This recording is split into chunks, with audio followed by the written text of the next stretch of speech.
Assalamualaikum warahmatullahi wabarakatuh. Izin memperkenalkan diri. Nama saya Amanda Putri Ginesti dengan NPM 224111014 dari kelas MNC22. Di sini saya akan menjelaskan tentang uji dua rata-rata. Definisi uji dua rata-rata adalah uji dua rata adalah salah satu uji hipotesis yang digunakan untuk menguji apakah ada perbedaan signifikan antara dua rata-rata yang disambil secara acak atau dua populasi. Uji ini dapat digunakan untuk menguji dua populasi independen, tidak berhubungan atau independen berhubungan dalam uji rata-rata. Terdapat dua hipotesis yang dapat diuji, yaitu hipotesis nol rata-rata kedua populasi yang sama. Hipotesis alternatif atau H1 adalah rata-rata kedua populasi yang tidak sama. Untuk menguji hipotesis ini digunakan statistik uji T. Nilai statistik uji T dihitung sampai nilai kritis statistik. Nilai kritis, maka hipotesis nol ditolak. Hal ini berarti bahwa terdapat perbedaan signifikan antara dua rata-rata sampel. Sebaliknya, jika nilai statistik lebih kecil atau nilai kritis, maka hipotesis nol diterima. Hal ini berarti terdapat perbedaan signifikan antara dua rata-rata sampel. Kegunaan uji data dua rata.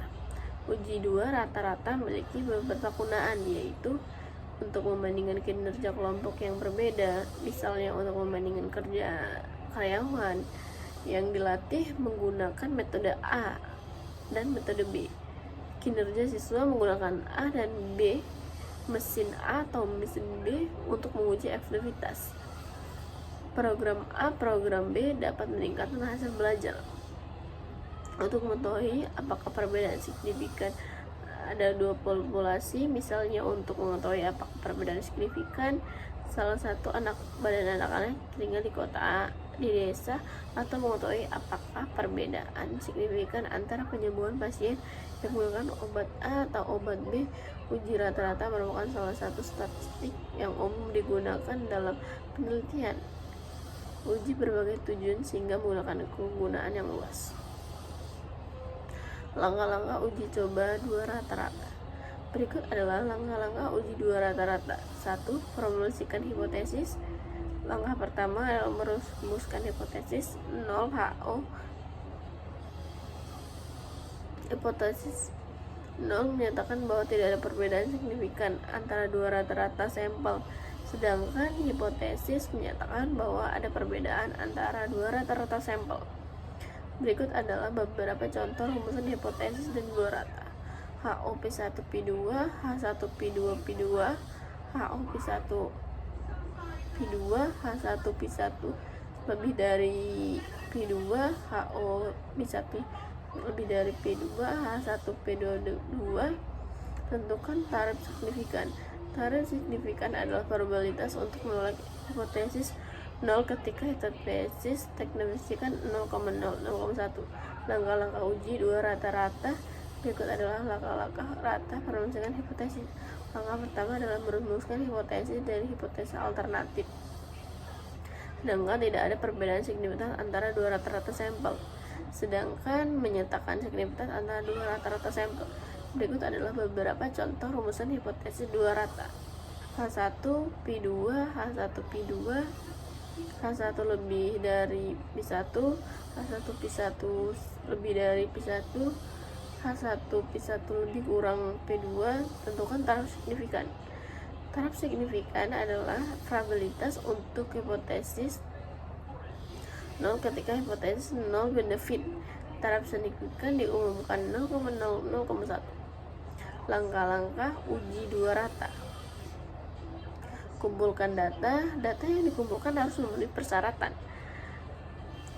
Ada uji dua rata, yaitu data harus distribusi normal, diferensi kedua sampel sama, tidak variansi kedua tidak sama, maka digunakan uji T. Dua sampel variansi tidak sama. Hitung statistik uji T. Nilai statistik uji T tergantung selisih rata-rata sampel, standar atau error selisih rata-rata, dan ukuran sampel.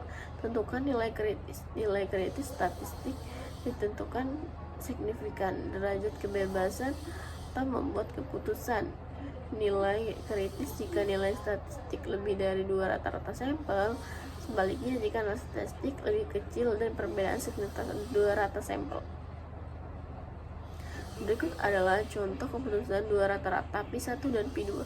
1 dan P2 0,0 df10. Nilai kritis adalah paras signifikan 0,5 derajat kebebasan 10 2,202. Jika nilai statistik uji T lebih besar 2,262, hipotesis 0 ditolak. Jika nilai statistik lebih kecil dari 2,262, maka hipotesis 0 diterima. Contoh soal: sebuah perusahaan ingin mengetahui apakah perbedaan signifikan antara kinerja karyawan yang dilatih. Menggunakan metode A, metode B, perusahaan mengambil sampai sebanyak 10 karyawan dari setiap metode. Hipotesis yang digunakan adalah sebagai berikut. H1 P1 sama dengan P2. Taraf signifikan yang ditetapkan 0,05. Nilai statistik terhitung sebagai berikut. T X1 kali X1 SQRT 1 sama dengan 1.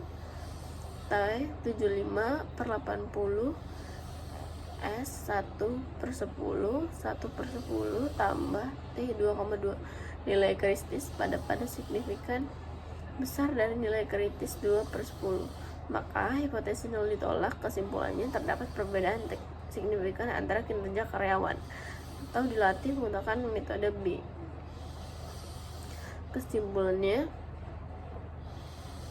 uji 2 rata-rata yang prosedur statistikanya digunakan menentukan apakah terdapat perbedaan yang signifikan antara 2 rata populasi. Prosedur ini menggunakan untuk menjalani berbagai macam pendidikan kedokteran. Langkah-langkahnya dalam uji 2 rata meliputi merumuskan hipotesis 0HO, hipotesis alternatif H1. Hipotesis 0 menyatakan bahwa tidak ada perbedaan signifikan antara 2 rata-rata populasi. Menentukan tarif signifikan.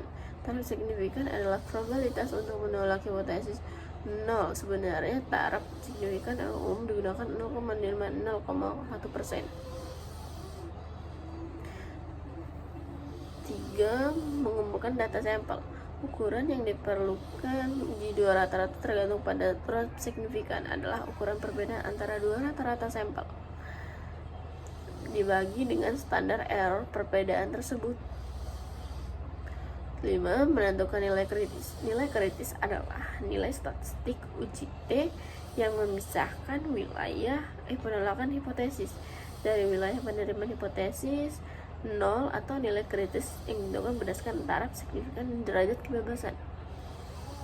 Sekian dari saya, terima kasih. Assalamualaikum warahmatullahi wabarakatuh.